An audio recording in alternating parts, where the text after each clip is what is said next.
turn it over to our great leader, Steve Scalise. Well, thank you, Whip. And this is another busy week in the Republican Majority House where we're going to continue to do the people's work.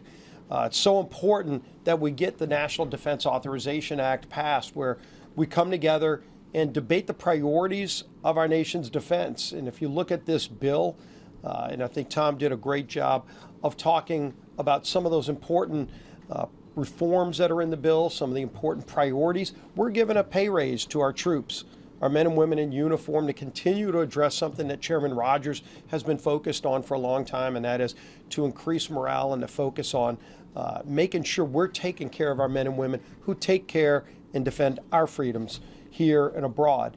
We're going to continue to allow President Trump to have the tools that he needs to show peace through strength around the globe, as he's doing. The only reason he's been able to get so many peace accords with other countries is because he has the military might to back it up.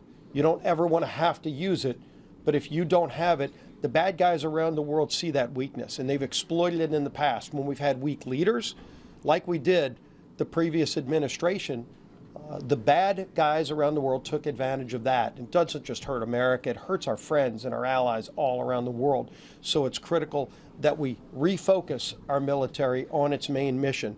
And part of that refocusing means getting rid of a lot of the wokeness in the military that used to be there. And this bill continues to advance those efforts. Something else you're going to see here in the House tomorrow, the Oversight Committee is going to be taking up all the D.C. crime bills.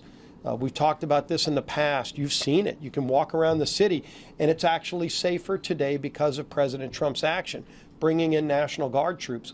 But we've seen and identified many flaws with D.C. ordinances. You know, when people complain about the revolving door of crime, why is it that some young kid can come and commit a carjacking at gunpoint and walk free the next day? It's because that's what the ordinances in D.C. allow. They actually allow soft on crime measures, so we're reversing that. We're going to be bringing bills through committee tomorrow and ultimately to the House floor in the weeks ahead, where we will make D.C. safe again. We will get rid of all of these ridiculous laws and limitations on law enforcement. No cash bail. Right now, if you're under 25, you can be treated as a 14-year-old if you commit a violent crime. Crimes at gunpoint, you can walk free the next day if you're under 25 years old, which, by the way, are the ages of most of the violent criminals here in D.C. And so you wonder why there's a revolving door. We as House Republicans are going to address it. I call on every Democrat to join with us and give up their defund the police, soft on crime mantra. We'll see if they finally listen to what the voters of this country want. I'm not holding my breath. Luckily, we're going to do it on our own if they're not going to join with us. But we're going to show the American people that we're not going to sit idly by. And you see President Trump talking about making other cities safe.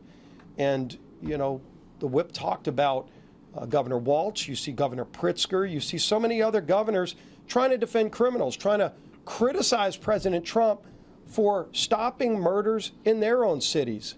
Those governors should be working with President Trump to figure out ways to stop murders. You know, if Governor Pritzker, instead of trying to come up with tweets to criticize President Trump, he could deploy the National Guard himself in Chicago and stop the 7 or 8 murders every weekend if he cared about it.